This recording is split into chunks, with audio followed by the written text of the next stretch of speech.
दुनिया में इंसान एक तरह से पैदा होते हैं, यहाँ कोई मुख से पैदा हो रहा है, कोई भुजाओं से पैदा हो रहा है, कोई जंघे से पैदा हो रहा है। दुनिया चांद पर जा रही है और आप गाय गोबर गौमूत्र में विज्ञान ढूंढ रहे हैं।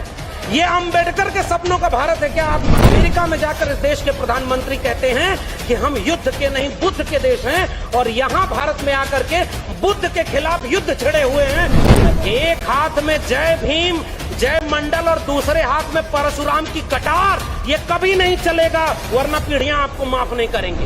विष्णु मंदिर परशुराम मंदिर बनवा के बहुजन से सर्वजन करवा के आप क्या अपने आने वाली पीढ़ियों को जवाब दे पाएंगे?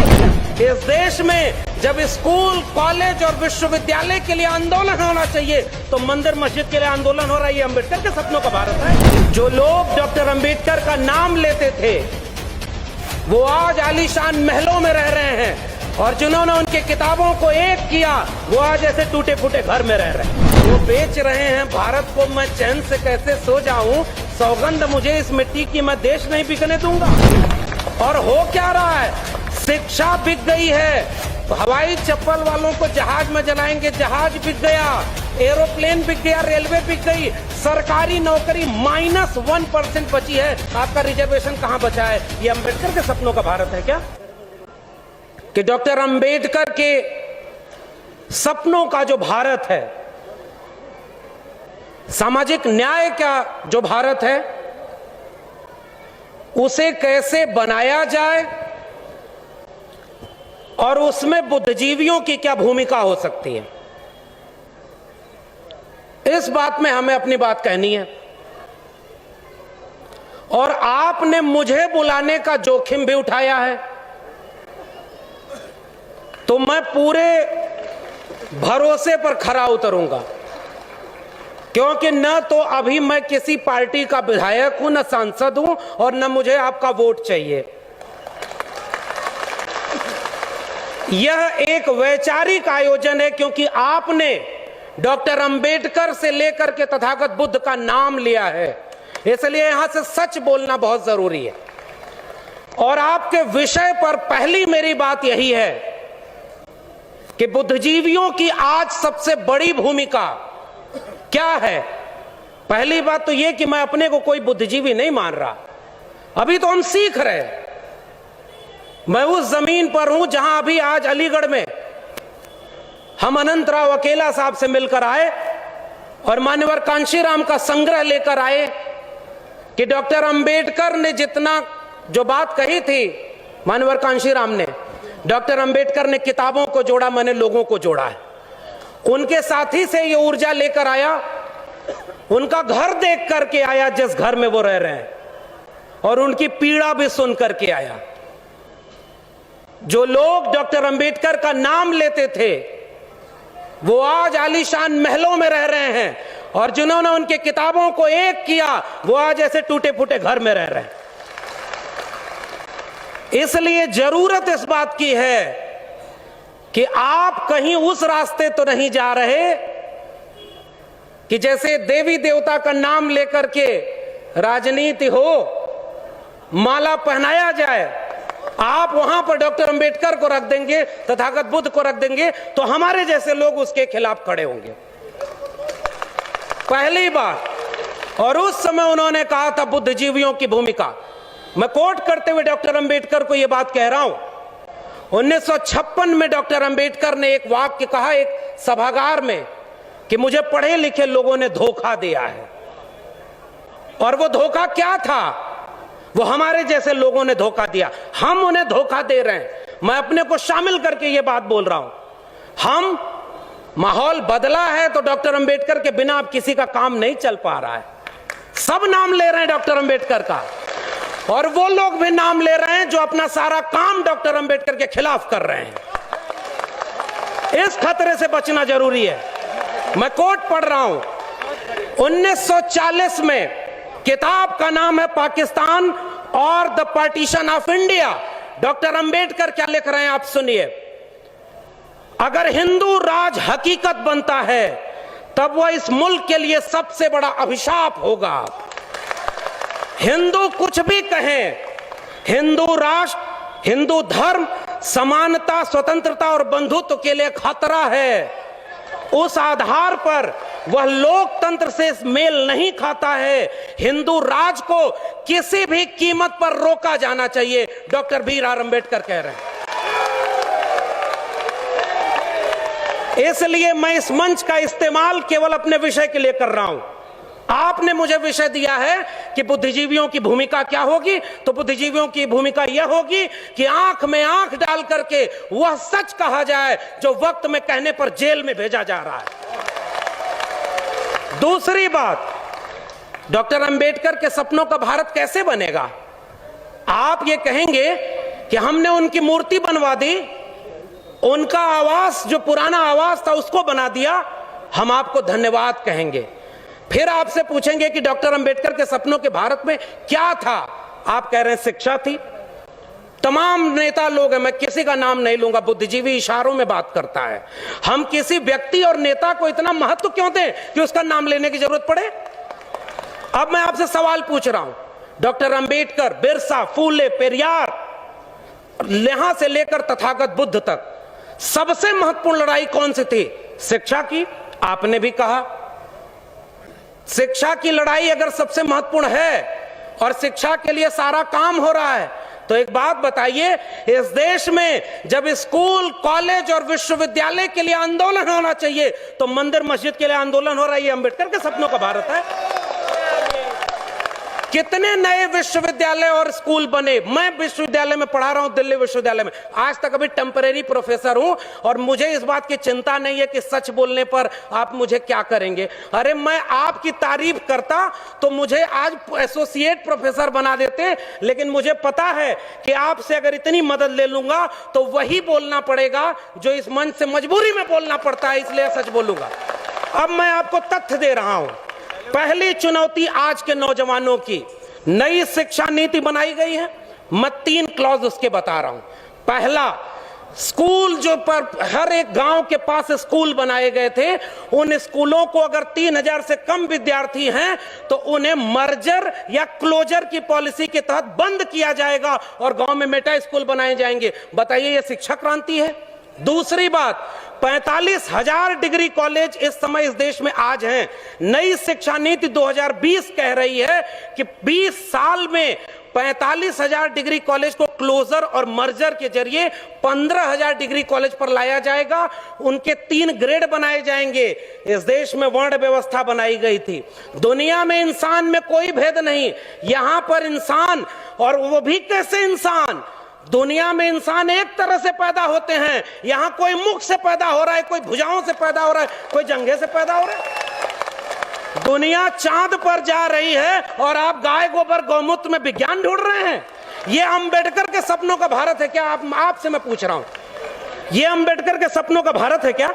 यह बुद्धा, फूले, पेरियार के सपनों का भारत है क्या? नई शिक्षा नीति में क्या लिखा गया है, क्लॉज पढ़ के बता रहा हूं। उन सब में ग्रेडेड ऑटोनॉमी दी गई है। उसका आसान भाषा में समझिए।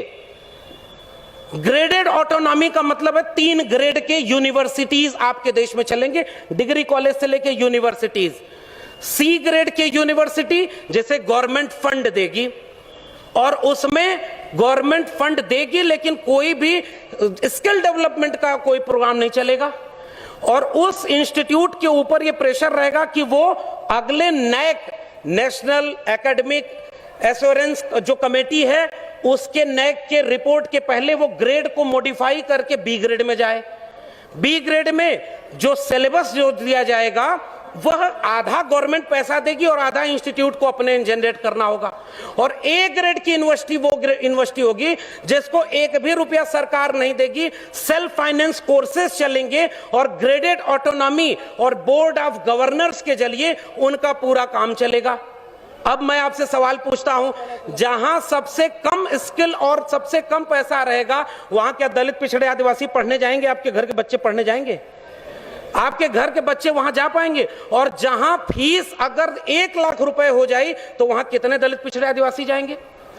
नई शिक्षा नीति के नाम पर इस देश में स्कूल से लेकर के विश्वविद्यालयों तक अंबानी और अडानी के हाथों बेच दिया गया है। क्या यह अंबेडकर के सपनों का भारत है क्या? और यह बात आप कह रहे हैं कि हमने क्रांति कर दी। किस बात की क्रांति? कितने नए स्कूल खुले, कितने नए। अब तीसरी बात, इस देश में, मैं दिल्ली में रहता हूं, अशोका, गलगोटिया और Amity university, lovely professional university खुली है, वो सारी प्राइवेट यूनिवर्सिटी हैं। किसी एक में रिजर्वेशन लागू है क्या? नहीं है ना। रिजर्वेशन, अभी मुख्यमंत्री जी, पूर्व मुख्यमंत्री जी बोल रहे थे, एक समय जब रिजर्वेशन लागू हुआ तो 50 to 60% गवर्नमेंट जॉब हुआ करती थी, तब आपको आरक्षण का लाभ मिलता था। आज क्या हुआ? वो बेच रहे हैं भारत को। मैं चैन से कैसे सो जाऊं, सौगंध मुझे इस मिट्टी की, मैं देश नहीं बिकने दूंगा। और हो क्या रहा है? शिक्षा बिक गई है। हवाई चप्पल वालों को जहाज में जलाएंगे, जहाज बिक गया, एरोप्लेन बिक गया, रेलवे बिक गई, सरकारी नौकरी -1% बची है। आपका रिजर्वेशन कहां बचा है? ये अंबेडकर के सपनों का भारत है क्या? ये मेरा सवाल है आपसे। तीसरी बात, जो शिक्षा और रोजगार, दो बात हमने कर लिया। अब आइए स्वास्थ्य पर। इस देश में खांसी, जुकाम, नजला से कोई मर जाए तो ये राष्ट्र किस बात का राष्ट्र है? डॉक्टर अंबेडकर ने 26 नवंबर 1949 को संविधान सभा की आखिरी बैठक में यह बात कही थी कि इस देश में सबको राजनीतिक बराबरी दे दी गई। हमने एक व्यक्ति एक वोट का अधिकार दे दिया है, लेकिन अगर इस देश में सामाजिक और आर्थिक गैर बराबरी दूर नहीं हुई तो ये राजनीतिक बराबरी का कोई मतलब नहीं। यह संविधान, अगर इसे लागू करने वाले लोग अच्छे नहीं हुए तो कागजों का पुलिंदा है और मैं सबसे पहले इसे जलाऊंगा। आज उस संविधान के आधार पर आपको क्या मिला? रिजर्वेशन। आपको क्या मिला? 90 के बाद तो पहली बार आपके हायर एजुकेशन में रिजर्वेशन लागू हुआ। 1997 में शेड्यूल कास्ट और शेड्यूल ट्राइब को हायर एजुकेशन में रिजर्वेशन मिला। 2006 में मंडल की दूसरी अनुशंसा लागू होने के बाद हायर एजुकेशन में ओबीसी को रिजर्वेशन मिला। और 2018 तक आते आते आपसे दलित, पिछड़े, आदिवासी हायर एजुकेशन में बर्दाश्त नहीं हुए और आपने 13 पॉइंट रोस्टर ले आया। 13 पॉइंट रोस्टर क्या अम्बेडकर के सपनों का भारत का रोस्टर था क्या? ये सवाल मेरा आपसे। ये हायर एजुकेशन का संकट है आपके सामने। इस देश में पिछली बार 2 अप्रैल 2018 को इस देश के दलित, पिछड़े, आदिवासी, पसमानदा लोग मुट्ठी बांध करके इस देश की सड़कों पर क्यों उतरे थे? क्योंकि उनके SC ST atrocity prevention act से छेड़खानी की गई थी। तब आप सड़कों पर उतर करके उनको झुकने को मजबूर किए। दूसरी बार 13 पॉइंट रोस्टर इसलिए लाया गया था 5 मार्च 2018 को। पहली बार मैंने RTI लगाई है। 1 जनवरी 2020 तक इस देश में जो डेटा है वो मैं डेटा आपके सामने रखता हूं। बुद्धिजीवी का मतलब केवल भावुक भाषण देना नहीं होता। ओबीसी रिजर्वेशन आया 2006 में। उसके बाद इस देश में नई शिक्षा नीति आ गई। पहली बात तो यह समझिएगा कि अब पूरी प्राइवेट शिक्षा अब प्राइवेट हाथों में चली जाएगी। न्यू एजुकेशन पॉलिसी कहती है 40% सिलेबस अब ऑनलाइन मोड में चलेंगे। कितने घरों के बच्चे ऐसे हैं जो वो अपने बच्चों को मोबाइल और लैपटॉप दे सकते हैं? एक मुख्य अतिथि जी का भाषण चलाना था, कितना मुश्किल हुई। मेरी अपनी क्लास में 50 विद्यार्थी पढ़ते हैं और ऑनलाइन में आज 25 विद्यार्थी बाहर हैं। मैं दावे करता हूं वो 25 विद्यार्थी दलित, पिछड़े, आदिवासी हैं जिनके घरों में मोबाइल नहीं है, इंटरनेट नहीं है। आप वहां नहीं शिक्षा ला रहे हैं। आप बुनियादी जरूरत तो पैदा कर नहीं पाए। और मैं डेटा पढ़ रहा हूं 1 जनवरी 2022 का डेटा। वो डेटा आपके सामने कह रहा है 97.6% ओबीसी प्रोफेसर की पोस्ट खाली है। 95% शेड्यूल ट्राइब के प्रोफेसर की पोस्ट खाली है और 93.8% शेड्यूल कास्ट प्रोफेसर की पोस्ट खाली है। डॉक्टर अंबेडकर के सपनों का भारत का मतलब यह है कि 85% दलित, पिछड़े, आदिवासी, पसमानदा के 85% प्रोफेसर होने चाहिए, 85% डॉक्टर होने चाहिए, 85% इंजीनियर होने चाहिए। और आप क्या बना रहे हैं? तीसरा मुद्दा स्वास्थ्य का। राष्ट्र बनने का मतलब क्या था? राष्ट्रवाद का सर्टिफिकेट आज वो लोग बांट रहे हैं जिन्होंने अंग्रेजों से माफी मांग करके कहा था कि हमको पेंशन दीजिए, हम आपकी मदद करेंगे। और वो लोग आज कह रहे हैं, उन लोगों को सिखा रहे हैं जिनके पुरखों के हाथों ने इस देश और दुनिया को रहने लायक बनाया। हम कमेरा जाति के लोग हैं। कुर्मी, कोयरी, लोहार, नाई, मोची, मल्ला, निषाद और तमाम वो जातियां जिन्होंने हाथ से श्रम करके इस दुनिया को रहने लायक बनाया है, इस राष्ट्र को बनाया है। बिरसा मुंडा, जयपाल सिंह मुंडा, अब्दुल कयूम अंसारी, आसिम बिहारी, नारायण गुरु, ईवी रामास्वामी नायकर, पेरियार, ज्योतिबा फूले, सावित्रीबाई फूले और वहां से लेकर के शाहू जी से होते हुए डॉक्टर अंबेडकर, डॉक्टर लोहिया, मंडल और कांशी राम, इन लोगों की विरासत ने जिस राष्ट्र को बनाया, आज कोई और आके हमसे कहता है कि पहले कागज दिखाओ कि तुम इस देश के नागरिक हो कि नहीं। नागरिकता इस देश की सबसे बड़ी जिम्मेदारी है। आपके अपने जिले में भी एक मंदिर के नाम पर दंगा कराने वाले लोगों को पहचानिएगा और उन संगठनों को पहचानिएगा जो धर्म के नाम पर हैं। उनसे पूछिए कि आपकी शिक्षा और रोजगार के लिए कितना आंदोलन किए, कितना आंदोलन हुआ आपके शिक्षा और रोजगार के लिए। मैं विश्वविद्यालय से हूं इसलिए सच बोल रहा हूं। आखिरी बात, स्वास्थ्य व्यवस्था उस राष्ट्र की सबसे बड़ी जरूरत थी ना। पहले के जमाने में कहा जाता था कि 3 चीजें एक जिंदगी की सबसे बड़ी जरूरत हैं, रोटी, कपड़ा, मकान। इंसान होने की सबसे बड़ी जरूरत क्या है? हमारे पुरखों ने आत्मसम्मान आंदोलन चलाया, पेरियार, ईवी रामास्वामी नायकर ने सेल्फ डिग्निटी मूवमेंट चलाया। उसके बाद डॉक्टर अंबेडकर ने कहा आत्मसम्मान से जीना, जिंदगी लंबी नहीं बड़ी होनी चाहिए। और ऐसे पुरखों के वारिसों को कहा जा रहा है कि अपने आत्मसम्मान से समझौता कर लो, क्योंकि हमने डॉक्टर अंबेडकर की लंबी सी मूर्ति बना दी है और उसमें माला चढ़ा रहे हैं। स्वास्थ्य व्यवस्था, आखिरी बात कहकर के आपसे विदा लूंगा। कोरोना आया, दुनिया जब कोविड से लड़ रही थी, हमारे यहां कहा जा रहा था गोबर ले लो, गौमूत्र पी लो, कोरोना दूर हो जाएगा। मैं एक सवाल पूछता हूं, आप जिस धर्म की किताबों के नाम पर नफरत फैलाते हैं, आप जाइए और अमेरिका में बोलिए कि हमारे यहां कुछ लोग ये बात कहते हैं कि महाभारत काल में इंटरनेट था, हम नाली के गैस से चाय बनाते थे। दुनिया जब विज्ञान और चेतना की बात कर रही है, आप अपनी पीढ़ियों को मूर्ख बना रहे हैं। आप उन्हें धर्म के नाम पर 20, 25 साल, 30 साल पीछे ले जा रहे हैं। अमेरिका में जाकर इस देश के प्रधानमंत्री कहते हैं कि हम युद्ध के नहीं बुद्ध के देश हैं, और यहां भारत में आकर के बुद्ध के खिलाफ युद्ध छिड़े हुए हैं। हमें वो बात सच कहनी होगी। और उस समय जो दुनिया में क्या हो रहा था, दुनिया कोविड से लड़ रही थी। आपके सामने जो दूसरा सबसे बड़ा खतरा है, वही इशारा करके जा रहा हूं। आपके सारे public funded education, public funded sector, Ambani और अडानी जो दोस्त चुनाव लड़वाते हैं ना, उनके हाथों बेच दिया गया है। आपके हाथ में कुछ बचा नहीं है। और वही बेचने के लिए आज कहा जा रहा है कि हम मौद्रीकरण कर रहे हैं। इस देश में यहां का मुख्यमंत्री दिल्ली में प्रचार कराता है, जिसके जेब में पैसा है वो अपना प्रचार कराते जाओ। कोविड आया, लाशें किस राज्य की नदी में तैरी थी?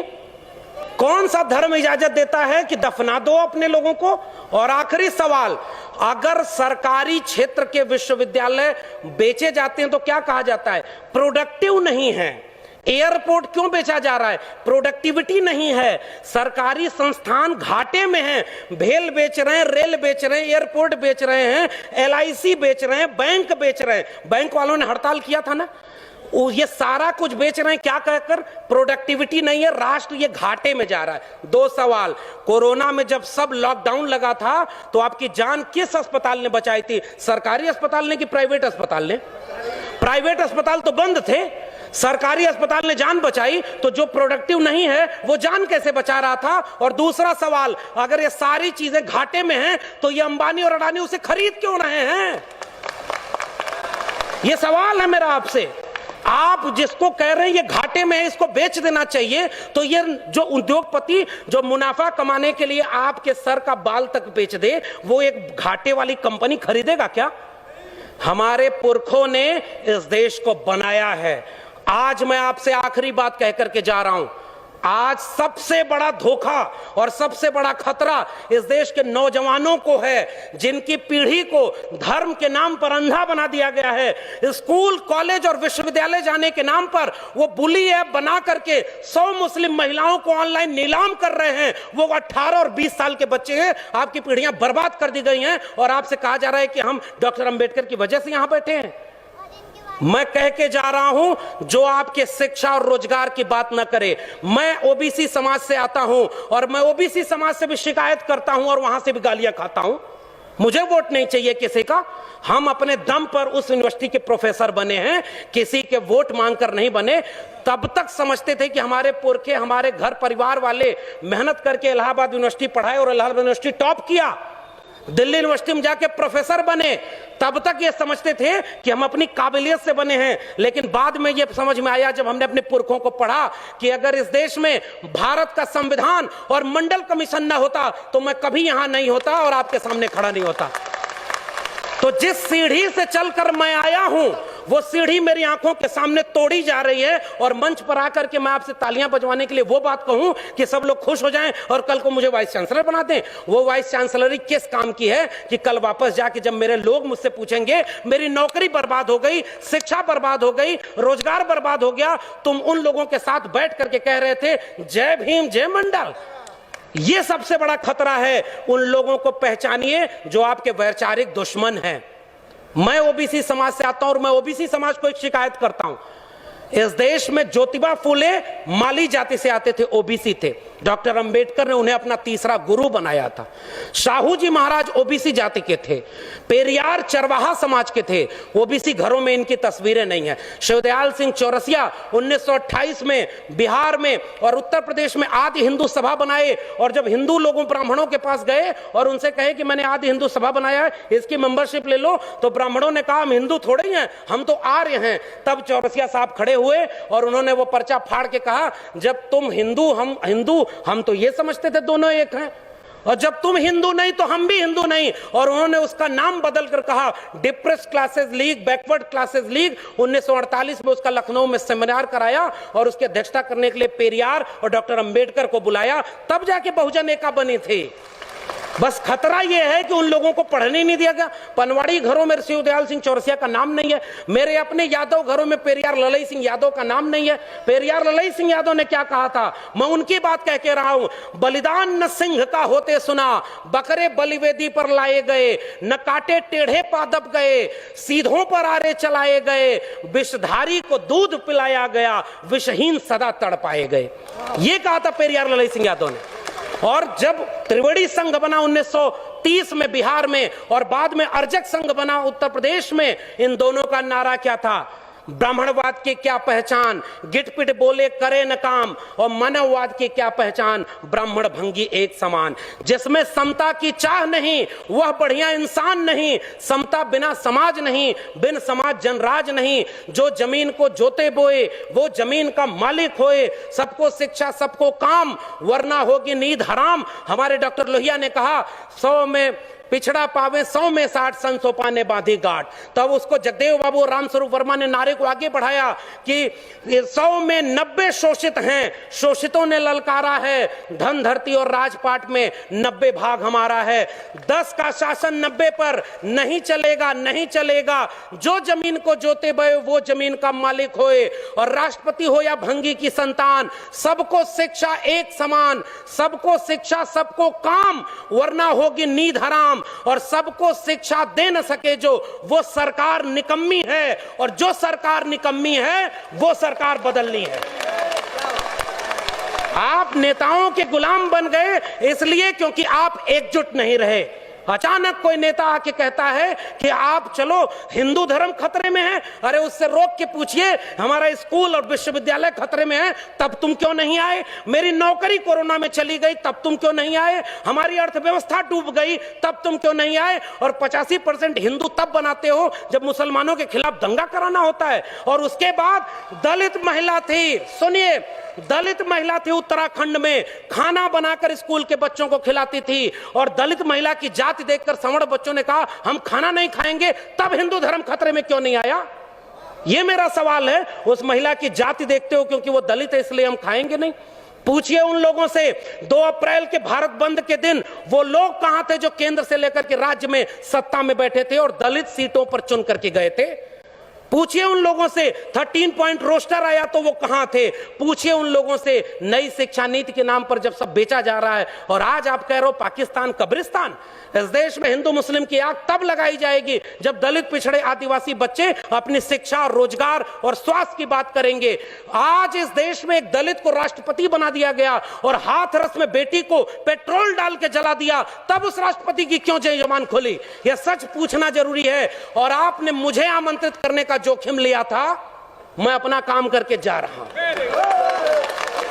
आपने ये बात जो कही थी ऐसे मंचों पर आप हमें नहीं भी बुलाएंगे तब भी भारत के संविधान और मंडल कमीशन ने एक नौकरी दे दी है, हम वहां गुजारा कर लेंगे, हमें आपका वोट नहीं चाहिए। लेकिन मैं चाहता हूं कि इस मंच से घर जाने के बाद ये महिलाएं और बच्चियां, ये नौजवान अपने घर में अपने बाबूजी से पूछें कि आप तो धर्म को बचाने गए थे, मेरी शिक्षा, मेरी रोजगार, मेरी नौकरी और मेरे देश को बेचने वालों के साथ क्यों खड़े थे?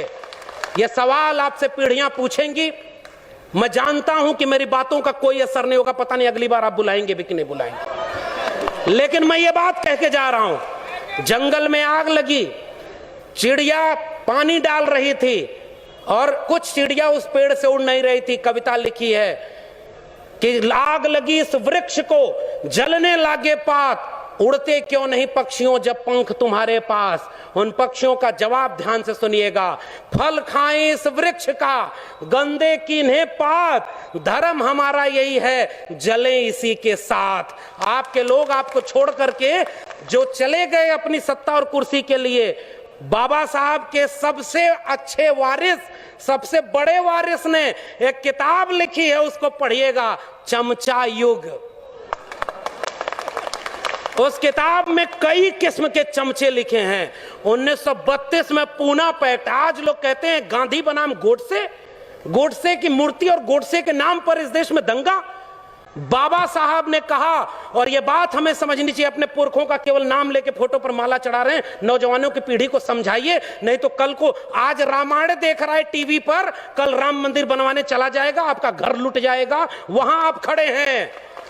तब डॉक्टर अंबेडकर रोए थे, पूना पैक्ट जब करके आए। गांधी को 3 गोलियां मारी थी उन लोगों ने जो आज शासन कर रहे हैं। वो हमसे कहते हैं हमारे पुरखे ने गांधी की जान बचाई है, उन्होंने 3-3 गोलियां गांधी के सीने में मारी है, हम वो लोग हैं। और आखिरी बात कह के जा रहा हूं, इस देश में बहस चला रही है गांधी बनाम गोडसे, आप गांधी के साथ हैं कि गोडसे के साथ हैं?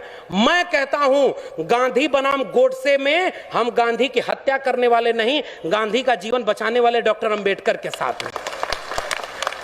पेरियार ईवी रामास्वामी नायकर और गांधी की बहस में हम पेरियार के साथ हैं, भगत सिंह और गांधी की बहस में हम भगत सिंह के साथ हैं, हम डॉक्टर अंबेडकर और गांधी की बहस में गांधी के नहीं डॉक्टर अंबेडकर के साथ हैं, और गांधी और लोहिया की बहस में हम लोहिया के साथ हैं। ये हमारी विरासत है। आने वाली पीढ़ियां हमसे पूछेंगी साहब कि जब देश लुट रहा था, आपके बच्चों का भविष्य बर्बाद किया जा रहा था, दंगाई बनाया जा रहा था, तब आप क्या कर रहे थे? वो जो चिड़िया जंगल में आग लगी थी ना, तो चोंच से पानी भर के उस आग पर डाल रही थी। एक कुर्सी से बिक करके हम चमचे हो गए। मान्यवर साहब की बात कर रहा हूं, अपनी बात तो कह भी नहीं रहा। मान्यवर साहब ने कहा कि कई किस्म के चमचे हैं, उसमें ओबीसी चमचों की भी बात की गई थी। कुछ ओबीसी लोग ऐसे भी थे, मुख्यमंत्री कुर्सी चली गई और घर जब गंगा जल से धुलवाया गया तब उनको समझ में आया, अरे हम तो अगड़ा समझते थे, ये तो पिछड़ा है। हमें तो सबका सच कहना है ना। एक हाथ में जय भीम जय मंडल और दूसरे हाथ में परशुराम की कटार, ये कभी नहीं चलेगा, वरना पीढ़ियां आपको माफ नहीं करेंगी। विष्णु मंदिर, परशुराम मंदिर बनवा के, बहुजन से सर्वजन करवा के आप क्या अपने आने वाली पीढ़ियों को जवाब दे पाएंगे? आपके विचारों से लड़ाई है। एक तरफ 1925 में बना एक संगठन है जो इस देश को हिंदू राष्ट्र बनाना चाहता है, और एक तरफ 1924 में बना समता सैनिक दल है। पूछिए आप कहां खड़े और वो कहां चले गए? क्यों नहीं बाबा साहब का बनाया हुआ यह संगठन, 85% लोगों का राज, जिन्होंने इस देश को हाथ से काम दिया, उन्हीं लोगों को आज यूनिवर्सिटी में बैठकर एनएफएस किए जा रहे हैं। कितने लोग संसद और विधानसभा में बैठे थे, वो आपके लिए लड़े। आखिरी बात उस चिड़िया की बात करके जा रहा हूं। उस चिड़िया से पूरे जंगल के लोग, जंगल के पक्षी मजाक उड़ाते हुए कहे कि इतनी बड़ी आग लगी है जंगल में, देश बेचा जा रहा है, हिंदू राष्ट्र बनाया जा रहा है, अभी अयोध्या झांकी है, मथुरा काशी बाकी है किया जा रहा है, और तुम अपनी चोट से पानी भर रही हो। अलीगढ़ के इस सभागार में उपस्थित लोगों, आपसे यही कह के जा रहा हूं उस चिड़िया का जवाब। उसने कहा था कि मुझे पता है कि मेरी चोंच की एक बूंद पानी से ये जंगल की आग नहीं बुझेगी, लेकिन जब इस देश की आग का, इस जंगल की आग का हिसाब मांगा जाएगा कि जब आरक्षण खत्म कर दिया गया, जब निजीकरण के हाथों, अंबानी अडानी के हाथों पूरा देश बेच दिया गया, नई शिक्षा नीति में शिक्षा बेच दी, प्राइवेटाइजेशन में रोजगार बेच दिया, कोरोना में आपकी जान बेच दी, हिंदू हिंदू करके नफरत फैलाया गया, उस देश में पसमानदा तबके के लोगों से पूछिए, इस देश में नाई, जुलाहा, मोची, मल्ला जो पसमानदा बन के मुसलमान हुए, 300 लोग लिंचिंग में मारे गए, 300 में एक भी अपर कास्ट मुस्लिम नहीं है। ये कौन है 15% लोग जो पीछे खड़े होकर आपके बच्चों को दंगा कराने भेजते हैं, और गृह मंत्री का बेटा बीसीसीआई का चेयरमैन बनके करोड़ों रुपया कमा रहा है। आपके बेटे और उसके बेटे में यही फर्क है। तो वो चिड़िया, उसने यही बात कही थी कि मुझे पता है कि इस जंगल की आग से, मेरी चोंच के पानी से जंगल की आग नहीं बुझेगी, मगर इस आग का जब इतिहास लिखा जाएगा तो मेरा नाम आग लगाने वालों में नहीं, आग बुझाने वालों में शामिल होगा। जय भीम, जय मंडल, जय संविधान।